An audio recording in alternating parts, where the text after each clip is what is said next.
Morning. Welcome to this sort of last lecture, the wrap-up. So today we're going to look at some of the stuff. Of course, we're going to have a wrap-up, which is going through all the stuff. Then we're going to have 4 case analysis by the TAs, and then information about the exam next week. It's going to be an exam. It's going to be a multiple choice. It's going to be fun. But the plan right now is a bit about case analysis, because that is sort of the bread and butter of this course. Introduction to the case stories. We're going to have Sean, an old student who has been working on some cases. He's going to introduce some cases and use the curriculum to analyze those cases. So that's going to be an in-depth example of how to analyze and use the stuff. So here we simply go through the curriculum and use the models. Last week we had this consultancy, and they're quite fun because they sort of divide the feedback into 2 groups, some that really like them and a lot that really hate them. It's both and all. But one thing that struck me was we talked about behaviors last time.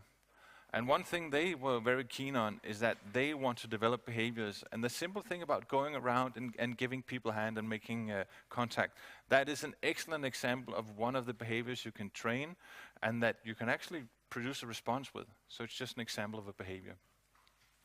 So right now we're going to go back to case analysis. And I'm just going to again say that the aim of case analysis, that is you go through a case, you select a theory, and you use some models from our curriculum, and then you use that to simply solve a managerial problem. There is a problem in one of these companies, and we use our toolboxes and our tools to solve this. And we combine the theories. I mean, this course has the advantage and the disadvantage that you can pick and choose all the models. You can pick and choose theories that you like, that you think is going to work. There's no completely right answer. There's always an argument why you pick this theory, why you combine these 2 models. And that's up to you to make that connection. And that's the fun part of it. So it's a bit of a puzzle.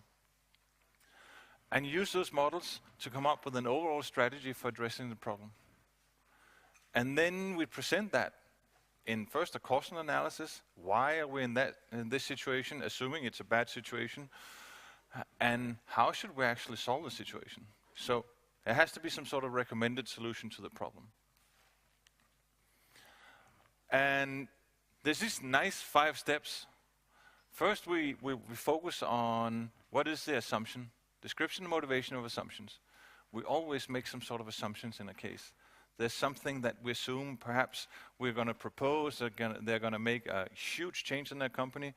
We're not going to focus on the change process, so we assume they have excellent change agents in the company. So we can sort of black box that part, and we can focus on perhaps technical issues or the marketing issues. That's why we use assumptions. So there's always a negotiation between motivation and assumptions and how we identify the problem and key owner. These go together. So after that, identification of key problem and problem owner, we go into these, again, causal explanations, come up with the theories, we propose solutions, including, of course, again, using theories. We don't really care about the result, we care about the argument. So when we read your reports and assignments, we look at why did you do this? Did you actually argue? And arguments that says, from the above you can clearly see.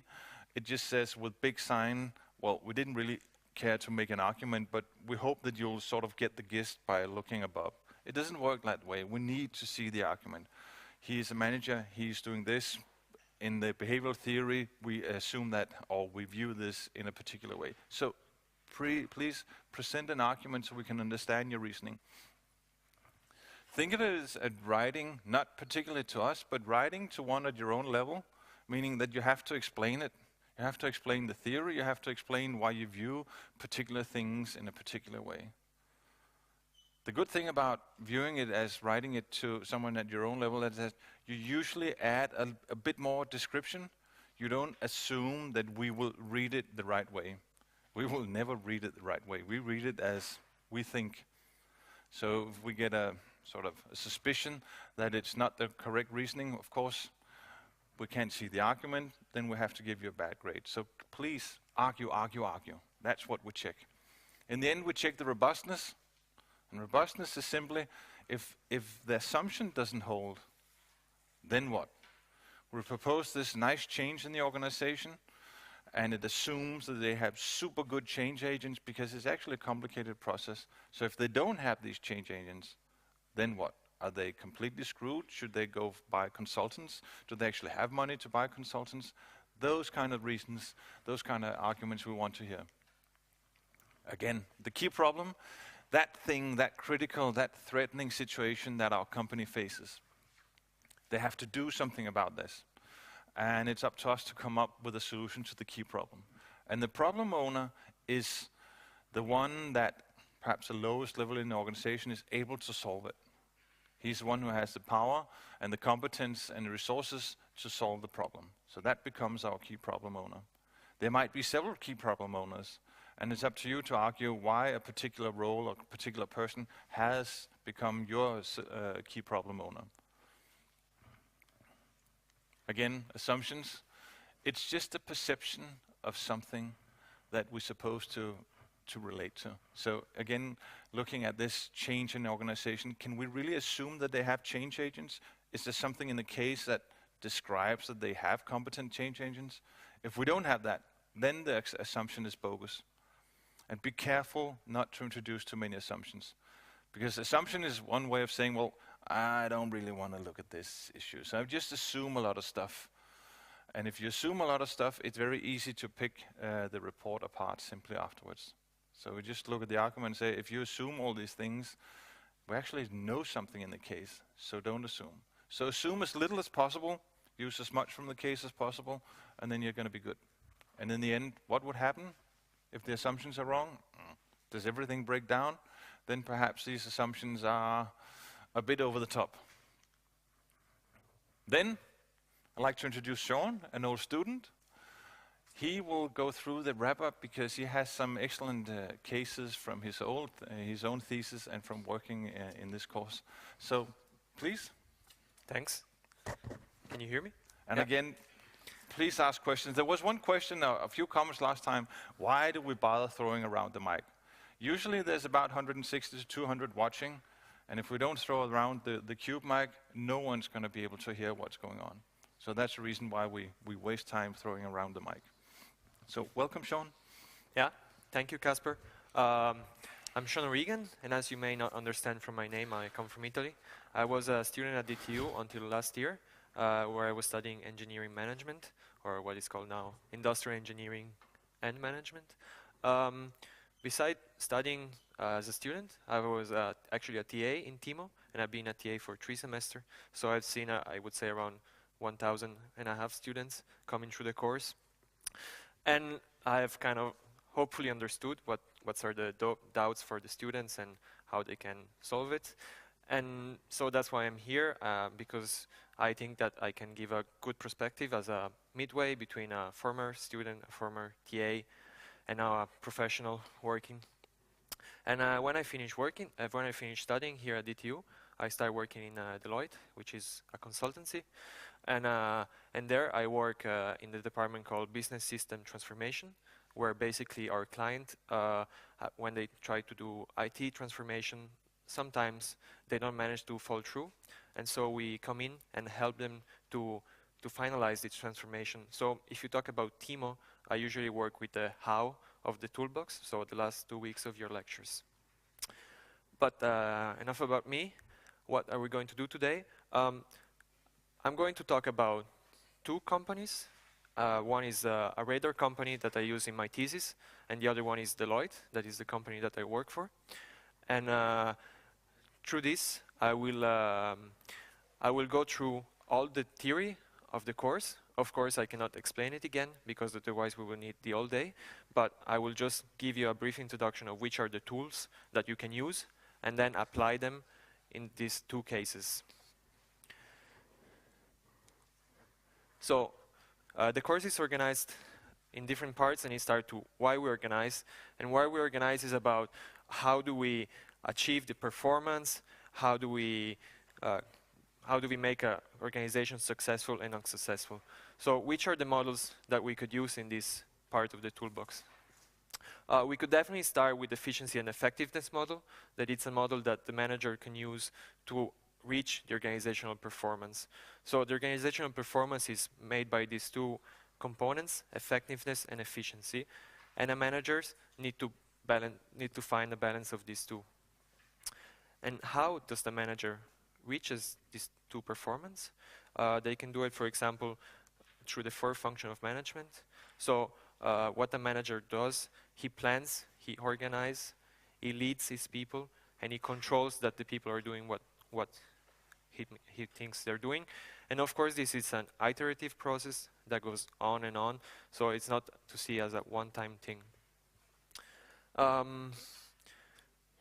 Of course, the manager cannot just focus on the internal factors, and he also needs to have an idea of which are the competition present in the market. One of the models to do this could be the 4 building blocks of competitive advantage. This is a model that can kind of show how your company competes with other organizations. We can see the 4 components about it. It's efficiency, which is still kind of internal, speed, flexibility, and innovation, responsiveness to customer, and quality. I think just to point out one usual mistake that I saw in the last 3 years here, quality is something that is perceived for the customer. So it doesn't matter if you think that your product is high quality, maybe the customer doesn't think the same. So you have to put yourself in your customer's shoes to understand if this is the right quality of products. All right. This was a very quick introduction to the why. As I said, I cannot go through all the theory because I just have 1 hour or something. But let's jump in a real case and let's talk about that. So the first company that I'm going to talk about is this radar company that works here in Denmark. It's an example from my master thesis that actually I did with Casper and another professor from DTU, and where we used a lot of the tools from Timo, and that's why maybe it's a relevant case for you to listen to today. This company is actually a leading global developer of Doppler radars. And Doppler radars are, these kind of things you see in the airport, or maybe you use it a lot in militaries and this kind of environment. And it was founded more than 50 years ago, so in these times it's a pretty old company, I would say. And it's very well developed in the world. It's present in 40 countries and that around the world, from America to Indonesia. As a size around 100 employees, so it's still a small and medium enterprise. And as I was briefly mentioning before, it has a lot of different clients. Of course, radars, they work a lot maybe with missiles, and this brings us to security and military industry, but also they work with the space industry, so NASA and these kind of clients. And they also work with the environment security, so they have some things about tsunamis and this kind of worldwide problems. And you can see a picture of one of the radars that they have. This is pretty big. You can see it sits on a truck, so it's a pretty massive radar. And what do they try to do? What is their strategy? They want to focus on quality, innovation, and knowledge. So their mission is to build the highest quality and most advanced radars in the world. And they really try to do this all the time. You can see it when you come in their office that they're struggling to do that. And why do they want to do that? Because they have a vision. And the vision is like, they say, nothing is impossible. We're going to develop our company. We're going to create very deep knowledge. And we will not satisfied until we reach the end of the physics limits. Yeah? Yeah? Casper has a comment. Here we have an interesting, the concept of quality, as Sean mentioned before. Because when they mention quality here, it's from an engineering perspective. And they want the highest quality of the sort of the engineering and the technology in the radar. But they also sell to military, and some of the end users are actually in the field. And from their perspective, those end users, their quality is basically durability. We want to be able to drop it on the ground, we want to spill water and move it around, and it's always going to work. But in this perspective, it's always about the technical quality, that they get the most, highest resolution picture. What they can do with Doppler radars is basically they can not just point to an object, but they can get the speed and rotation of an object. So they can, for instance, if you have a drone, with a normal radar, you cannot see if it's a drone or if it's just something thrown up in the air. But with the Doppler radar, you can see the actual spinning of small rotors in a drone. So it's a different kind of technology. But it's just a point on the perception of quality. Yeah, very good point. Thank you. So yeah, we're seeing this company that it's trying to lead edge, both in terms of technology and quality, and they're doing this for many years now. But what's happening? Of course, it's not easy to always be the best. And this is a struggle that many companies have, especially in these days where there is so much competition rising from different environments. So how can you always keep up with the competition, and how can you always satisfy with the customer? It is not easy to continuously innovate and keep the quality high. And that is something that I've seen when I was going through the company and doing interviews, and I collected some kind of small quotes for you that maybe can help you understand what the employees are feeling. So this is one of the management, and they're just saying, yeah, I mean, our customer are wanting something new every day, and how can we keep up with that? We're not flexible enough, and when we try to respond to the customer needs, our product development takes a bit too long, and at the same time, maybe the customer changed their mind halfway through. So how can we change? How can we still be flexible, and how can we keep up with the market? And then, of course, what this brings to is that there is a lot of pressure on the developers of this radar. So even if everybody was really happy to work in there, they consider it a very nice place to work, they were feeling a bit of challenges, because since there is so much time pressure to innovate and to keep struggling with quality, they were feeling under pressure for time, and this was a bit stressful. And then at the same time, since maybe the customer was changing so many times his opinion, they were feeling a bit lost. What is the clear plan? What are we trying to do? Maybe in some period they were working a lot, and the month after they were not working so much. So they could not really have a high performance day at work every day. Yeah. And this, from what I just told you, it was 3 slides, and I think you can start setting up a case. So imagine if this was a company presentation at the TIMO, talk show, that it's after this lecture where the different companies come and present. So if I was now one of the company representative that came and talked to you for the TIMO case, how would you start working on it? There were 3 slides where I told you a bit about the company and a bit about the problems. So I would just like you to take maybe a minute and talk with your neighbor and see, okay, what is the first thing we can do to analyze this case? Yeah, 1 minute of time.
All right. Thank you for starting the discussion. Is there anyone that would like to share what they just said with their neighbor? I'm sure I can find someone. Otherwise, I will just start throwing the cube around. Anyone? Yes? Yes? Amazing. I don't know how to make this reach to the back. Maybe I can just go for a little walk.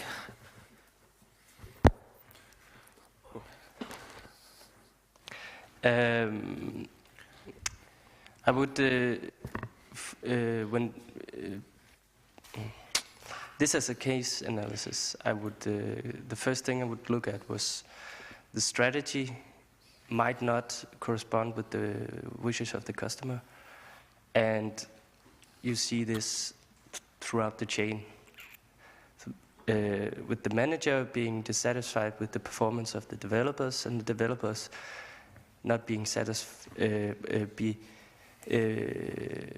it's stressful that they have to perform at the high. They have to go to details and bring out the highest quality in a changing environment, and there could be some interesting things to look at by.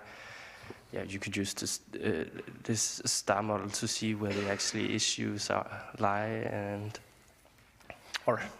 and see how you change it. Yeah, that's a very good point. I think I agree with you, and we're definitely going to go back to that later. I'm talking about the star model, and it's always a good place to start to understand, is your customer really, as Casper was saying, is it really high quality for your customer? Is it something they need, or we're just doing something a bit useless? Yeah, I totally agree. I would also start with the star model, but also with the SWOT analysis, maybe use that. We talked about that might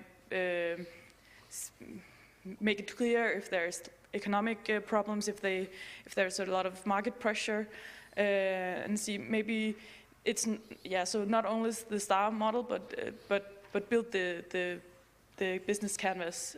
So see the connection between the revenue and how they make money, and see how it all fits together. Yeah. Have you thought about some points that could be included in the SWOT analysis, or maybe you didn't have enough time, or did you have some first ideas? No, we didn't go so much in depth, but yeah, the star model would also be a tool we could use. But yeah, if they are lacking in revenue, that would be a core problem, of course. So yeah. Yeah, that's a very good point. Amazing that you're so interested in the star model. Wow, I think this is the first year that I see this. Usually the star model, it's like, oh my God, I don't want to use that. So we're going to go through the star model afterwards, because as you said, it's a very good model to organize this kind of case where maybe there is something that is wrong in the backstage of the business model. But as a start, I think for me it always worked very well to talk about efficiency and effectiveness. And I know that maybe you don't have all the information about it, but for sure one thing that we can say is that the efficiency is not very good in this case, because as you can see from the developers, they're a bit under pressure, and sometimes they don't have anything to do. So this tells us something that the people are not correctly managed, and also this kind of a bit lack of flexibility can say something about the efficiency and our ability to act quickly. Then if we talk about effectiveness, this of course is a bit hard for you to judge after just 3 slides from me, but I think when I did the analysis, what's shown is that the customer actually agreed that the product is high quality. So if you want to do efficiency and effectiveness analysis on this company, you will probably say that they're pretty effective because they're still managing to respond to the customer needs, although they're a bit struggling, but the efficiency is not good enough to maintain this on the long term. Yeah. And when you kind of start talking about a problem with efficiency, you can say, okay, is this the only problem that affects the competitive advantage on which Vyble can lose positions towards its competitors? And of course, efficiency, it is a problem. And nowadays, if a company is not efficient, it's bound to fail. There is no way out of it. But I think it's not the only thing, at least from what I saw from my study. For example, if we talk about the problem of the manager, he's really struggling to keep up the speed and the flexibility and being always innovative, being a very high quality company. So how can you be flexible and high quality? That's very hard. And since the customers are so volatile in their demands, maybe this is also something that is very hard to keep up with. Yeah. All right, so I give you another 2 models. I guess that things are a bit clearer now. So what if I'll point a gun at you and say, please formulate a problem statement. I think this is always something challenging for students. So maybe it's something else you can take 30 seconds or 1 minute to discuss with your neighbor. Just kind of try to understand how could this be, how the problems that we talk about with the efficiency and the customers can be expressed in 1 sentence or 2 that you can use to solve your case. Yeah, so another minute.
All right.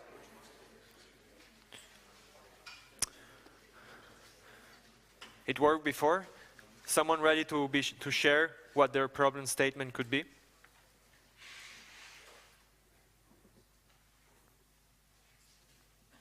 Yes? No? Someone here in the middle? Yes? You ready? I think you are. So we talked about the flexibility and innovation, and that part was troubling. So we tried to see, I'll say, the radar company is losing competitive advantage due to inflexibility and loss of efficiency, meaning that the company long-term could lose revenue due to not satisfying their customers, probably. Yeah, I think this is a very good statement. Why? It talks about something concrete that is happening now, but it shows which is the effect on the long term of the company. So usually sometimes what I've seen that the students sometimes struggle, so they even see something really in the long term and be like, okay, because the company is going to lose, it's not going to be profitable in the future, and maybe they struggle a bit to connect it to something that is happening now. So I agree with your problem statement. It's very similar to what I originally wrote. And then the way I wrote it was, the radar company is struggling to keep up with dynamic customers' requests and to use the resource efficiently, which means that they're losing revenue opportunities. Because if they could be faster, and if they manage the resource faster, maybe they could produce more radars for more customers. So, yeah. Good. Do you have Can I a borrow comment? that for a second? I just want to make one point. You said something, someone mentioned the SWOT analysis. And I think here is a very good example of how we can use the SWOT analysis, because here we suddenly learn something about the internal. It's always difficult to get statements about the internal problems. No clear plan. We have up and downs with the workload. So there's something about an internal weakness about planning. Here we learned something about the external threat. The market changes quickly. And here we also learned something about the internal weaknesses. We're simply too slow to develop. So here we have very clearly internal, external things that we can put into our SWOT analysis. And such statements are good to put in the report. Here you get a very clear link between what have we learned, how do we interpret it, and then we can go from that SWOT analysis to further analysis. Good, thank you. Yeah, thank you. All right, you want to give me that back? Is there anyone else who would like to share? Maybe they don't agree with this problem statement, or is something not clear why we did it this way? I take that as a no. So basically now it's been half an hour maybe, and we've already gone through, I think, what is the most difficult part of the report, which is give a framing. I think when you create a good problem statement, you're already on a good way for a 12. Casper is nodding. And that's what I've seen in 3 years of being at TA. The groups that really struggled doing the case analysis was the one that didn't really have a good problem statement, and they were just like, yeah, we're going to use these models and we're going to find out something, and then the problem will come from itself. And I think this is a fair way of working, but it's very dangerous, because then you could maybe create a problem just to satisfy what you did in the rest of the report. And of course, when you talk about problems, always remember to indicate who is the problem owner. So the problem owner usually is defined as the person who can do something about it. And in this case, I didn't give you a full company structure, but he was the R&D manager. So let's say it's like a middle manager in the tactical level. Yes? All right. And this concludes a brief chapter on the why. And then we're going to move to the what. So what do we organize for? And of course, this is about developing and implementing business models. And you're quite lucky, because when we talk about business model in this course, there is one model that you have to consider, and I guess it has to be in all of your reports at a certain point of the report, and is the business model canvas. The business model canvas, I've seen it before I was coming to DTU in some other professional experience that I have, and I can tell you that every day now in my work, I still use it, and it's still one of the easiest tools to use when you work as a manager in any company. I will not explain the 9 building blocks, but I think something that I would like to point out, and then we'll also go through an exercise together, is that please do not just write a value proposition. There is a tool that is very useful for you to design a value proposition that actually reflects what your customer needs. So do not just write a sentence in the value proposition box of the business model canvas, but really spend some time developing and understanding what is the value proposition of the company you're analyzing. And I think this is a very valuable model to do it, where you see what the customer needs and what the company can do for them. All right? As I said, just one model to really include in this part of the report. And so we're going to move to the second story. The reason why I have a second story is because the radar company story, I think, is really cool. And as you were talking about, it's a bit maybe more related to the STAR model. So of course, I could use it also for this part of the curriculum, but I think that it would not be so interesting. And so I kind of wanted to present you something else, also because otherwise it's too easy and too boring, just one company. Let's put two, to put a bit of confusion and a bit of chaos in this lecture. And I'm going to talk about Deloitte Consulting. That is the company that I work for. I wish I could have talked about some of the customers we work with, but unfortunately in consulting this is a bit a no-go. But I can talk about Deloitte, which I think is an interesting company to analyze. So just to give you a bit of a very brief overview of what the company is, it's a pretty big company. So you see that it has a revenue of around $40 billion, and we're about 270,000 people working in the company. So let's see, if we have Copenhagen, you can fill half of the city with our employees, which I think is a pretty impressive data. And then every year we are about 70,000 new people, because the company is growing a lot and is present in all the world. And how do we maintain this kind of growing organization? By giving a lot of training. So we have, for example, a university where I was last week in Brussels, and every year all the new hires go through this university and do all these kind of trainings to ensure that there is a good quality overall. And we also kind of focus a lot on making an impact in society. We have a lot of programs to always give back, since we're also earning so much in the market. We do 5 different things, let's say. One is consulting, which is the one where I work, where we advise on different managerial problems. Then we have risk advisory, that is about the companies have a lot of risk, how can we manage them? Then we talk about financial advisory, so maybe tax, all these kind of problems. We talk about audit and assurance, when bookkeepers go and check if companies are actually doing as well as they said, so they check their fiscal books and stuff. And then we also have some kind of tax and legal advisory. I'm from consulting, so I'm going to talk about that mostly. And Deloitte Consulting in Denmark, why are we here? What is our kind of value proposition from the way we see it? Deloitte Consulting aspiration is to produce unique products and integrated solution, spanning from strategy to execution. And a core element of this value proposition is business-led and technology-enabled, which means that we're not just a business consultancy, but we're not also just a technology consulting, we're just a mix of the two. And how we are a mix of the two is because we have a lot of different kind of knowledge areas. And on one side, we have the strategy and operation areas, which is the more business-oriented part of the company, where people maybe that study from CBS and have a bit more strategic background go to study. And then we have the technology side, which is where I work, which is maybe also where a potential engineer could work. And this is, for example, my department, Business System Transformation. But I just wanted to show you, if you're interested, you can read it later, but I just wanted to show you how the value proposition of having integrated market is, integrated product to offer to the customer is reached, is because we have all these different areas of knowledge, and it's a very broad spectrum of different things that a person can do in Deloitte. This, of course, is all about the customer. So how do we reach the customer? We divided our customer in different groups. So for example, we have the financial institutions like banks.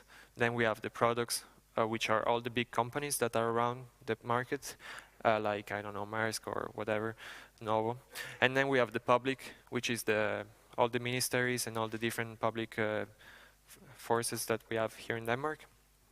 And then these are combined with the 2 knowledge areas, so the business-driven and the technology-driven business area, to be sure that the customer always have the kind of knowledge that they need. Right. Very brief introduction to Deloitte, and I just give you this so that then we can go through the business model canvas and build it together, and you know what I'm talking about.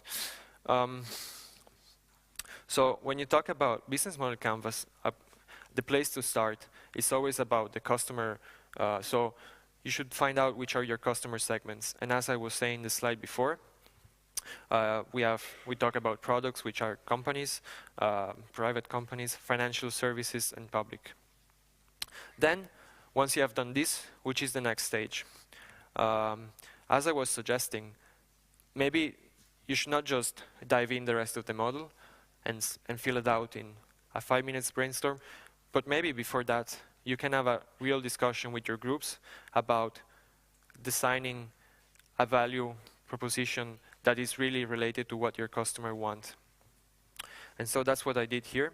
And maybe you can take another 30 seconds or 1 minute to discuss with your neighbor and think, okay, how would a consultancy fill out this model?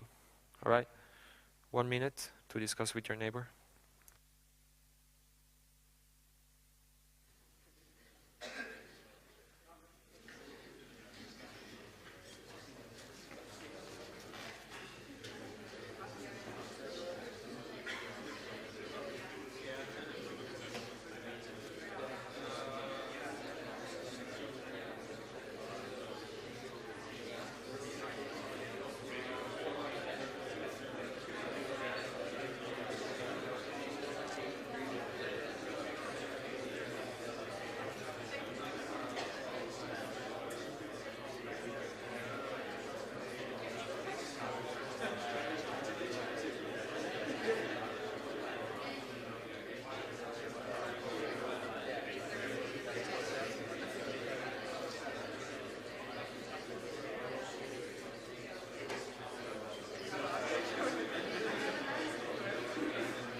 All right.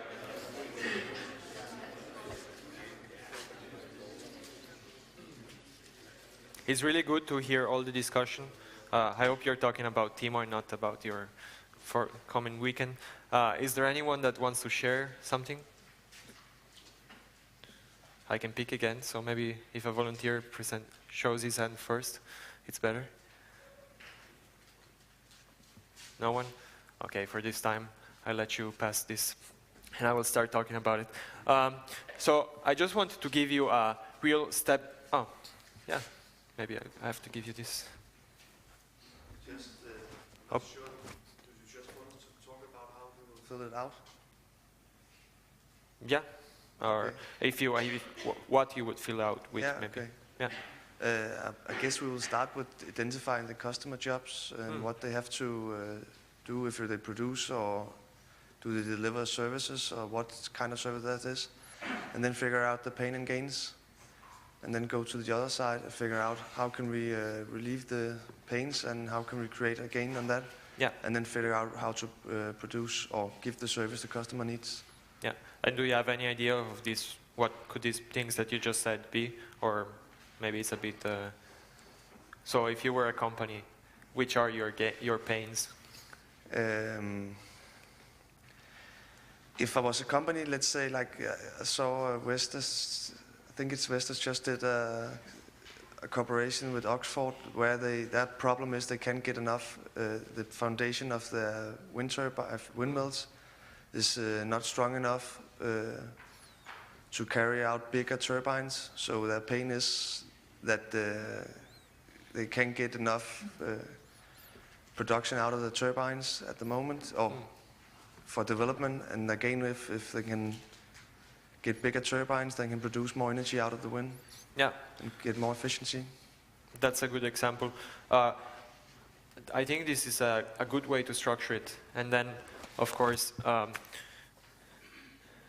you have to put the pain in relation to the hiring of this partner that they have. So maybe the pain is not only the fact that they cannot build a solid, stronger base, but the real pain here is that they don't have the knowledge about building a stronger base. And then they reach out to this partner that hopefully has the knowledge, and then they can help them with solve their big customer jobs. But I would always suggest that you start, if a company has different customer segments, maybe they have different value proposition from different customer segments. So start defining which customer service you're doing the value proposition model for. I choose the products, which is large companies. And then you can start talking about what are the customer trying to achieve in their business. So companies always want to be more profitable, staying ahead of competition and develop new technologies to do these kind of things. And then why can they not do this? Why can they not do their job? Sometimes it's because they don't have the knowledge, as you were just talking with your example. So if I don't know how to build stronger bases for my turbines, what can I do? Should I hire the best experts in the world in my company and then they're there forever? Or maybe I can just ask another company that knows how to do it and they can help me for 6 months to build them, and then that's that. And maybe also sometimes it takes a long time if you need to find the internal people. Okay, we found them, then we need to put them in the project, and by then half a year has passed, and in the meanwhile we don't need what we were looking for anymore, so we start all over again. And what outcomes that the customer wants from this relation with a consultancy? They want someone that is professional and trustable, and that is able to deliver, and that overall will improve their company performance. And once you have mapped out extensively what the customer needs, and maybe you can even spend more time than this, and it's just a really nice team discussion if you just put it on a board and start working with Post-it and stuff. Once you have this very clear, you can move to the other side. So what are you going to offer to your customer? And in the case of Deloitte, it's like 9 different services that is both technology and strategy and operation, and you can combine them and you can do a lot of things. And how does this solve the problems that the customer had? Hopefully the consultants are very knowledgeable, so they can help solving the problem. And Yeah, and at the same time, consultant come, solve the problem, and then maybe leave. So let's talk about being efficient and effective. Maybe it's much faster than finding internal people to do it. And how do we connect to what the customer wants to gain? We want to integrate, we want to make a integrated solution that is able to deliver everything that they want. And we always want to make an impact which connects to the improved performance of the company. And once we have done all this, you can put the blue box and you can merge it in one very strong statement about what is the value proposition that your company has for that customer segment.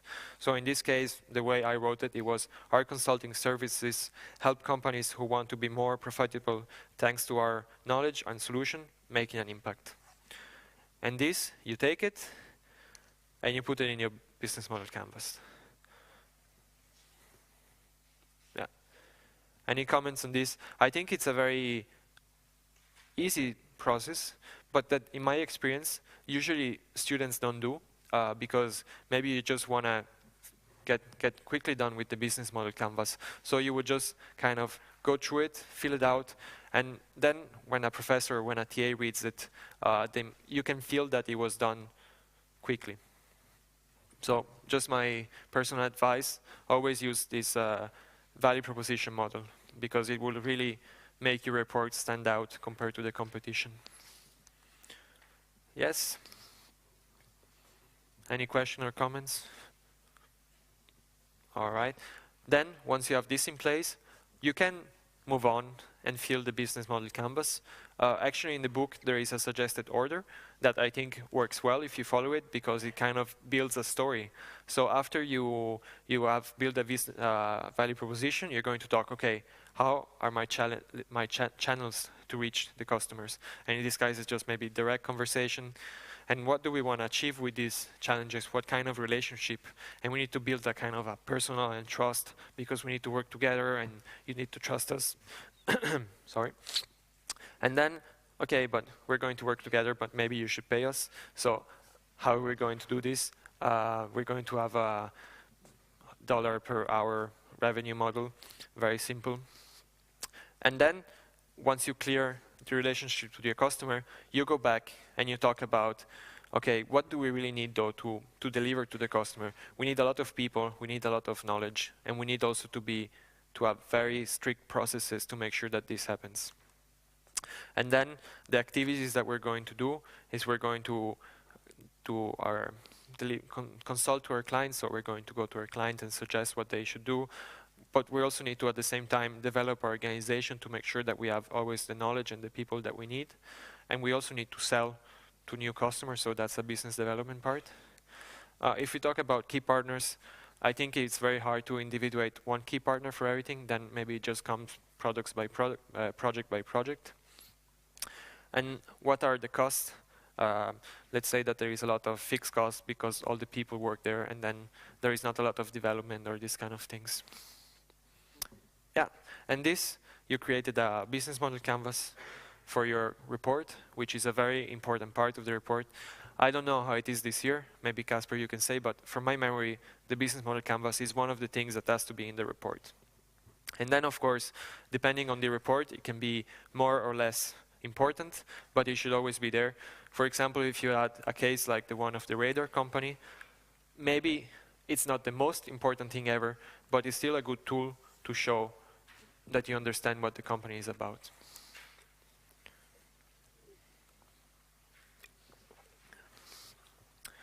All right.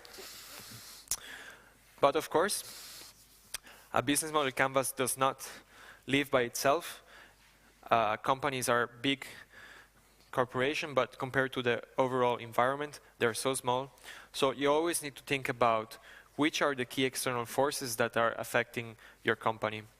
And this is a model that is actually 4 models together, I would say, if not more. So how can the market impact your business model canvas? How does your competitors impact the business model canvas? Is there anything really big happening in the market right now that is like a key trend? And is there some kind of macroeconomic forces that it will drive your products in a different direction? And if we take just an example for Deloitte, maybe market forces, we have new companies are coming up, there are more digital customer, and the more traditional ones are kind of going down. If we talk about competitors, you have seen this week at this course, I think other 3 competitors have come here. Of course, we're the best, but don't tell them. But you need to always have a good understanding of what maybe the other consultancies are offering to the market. And then our customer wants always the newest thing. So what are the key trends? So for example, now I've been working with blockchain and this kind of really buzzword, but you always need to be on top of them because your customer want to hear them. And then how is the economy going? For example, when there was the 2008 crisis, all the consultancies lost a lot of money for a few years, and they needed to fire a lot of people. So we always need to keep these kind of things into consideration. Yeah. Any comments? Brilliant ideas on how we can use the market as a consultancy? No, that's fair enough. And then always remember that the market, as we were saying in the radar company case, changes very quickly. So it's not enough if you're a company to do analysis once, but you always need to think about, okay, what is now, what it will be in 5 years maybe, what it will be in 20 years. So it's not a one-time thing. Yeah. And I just wanted to show you, maybe you're interested in knowing what is the radar company business model canvas. As I was saying before, maybe it's not the central part of that case, but it's definitely a good tool to get an understanding about what the company does. And yeah, I think I will not go through it, but it's just to show you that you should always have, even if it's more an internal problem that you could use the STAR model to solve, you should always consider the business side of the problem. All right, you have your last chance to ask a question about the what. Casper, do you have something to add or no? And then break time. I would suggest that we meet here at 10.